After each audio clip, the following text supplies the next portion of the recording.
wabarakatuh. Alhamdulillahirabbil alamin wa bihi nasta'inu ala umuri dunya waddin. Wassalatu wassalamu ala asrofil anbiya'i wal mursalin sayyidina maulana Muhammadin wa ala alihi washabihi ajmain. Amma ba'd. Pertama-tama, marilah kita panjatkan puja dan puji syukur atas kehadirat Allah Subhanahu wa Ta'ala yang senantiasa melimpahkan rahmatnya, dan tak lupa kedua kalinya salawat serta salam kita haturkan kepada junjungan kita Nabi Agung Muhammad SAW yang kita tunggu-tunggu syafaatnya di hari akhir kelak. Yang saya hormati kepada Bapak Muhammad Fuad Hasan selaku dosen pembimbing mata kuliah Ulumul Hadis. Perkenalkan, nama saya Irda Fadilatul Ummah, NIM 067. Saya akan menjawab pertanyaan pertama, yaitu secara global cabang ilmu hadis dibagi dua, yaitu ilmu hadis riwayah dan ilmu hadis dirayah. Jelaskan persamaan dan perbedaan di antara keduanya. Baik, saya akan menjawab pertanyaan pertama, yaitu ilmu hadis riwayah dan ilmu hadis dirayah adalah dua cabang utama dalam studi hadis. Keduanya memiliki peran penting dalam memahami dan menerapkan hadis dalam kehidupan sehari-hari.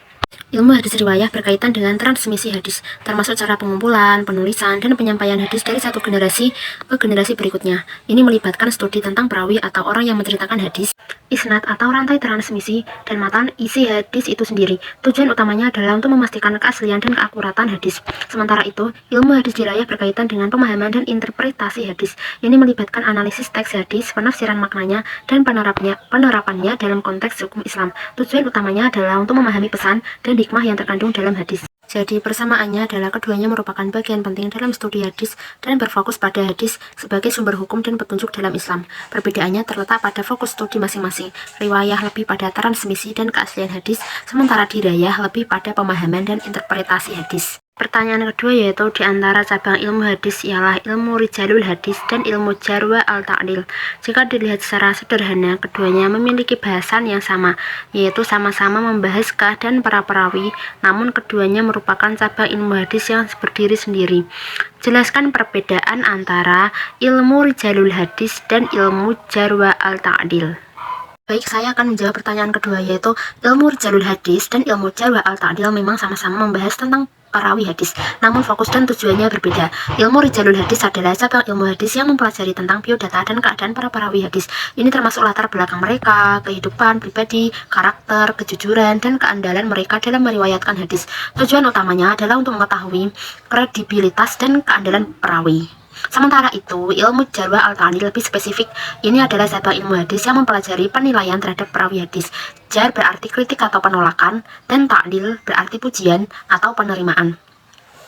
Jadi, ilmu jarwa al-ta'dil melibatkan penilaian kritis terhadap perawi, baik dalam hal kejujuran, keandalan, atau kemampuan mereka dalam meriwayatkan hadis.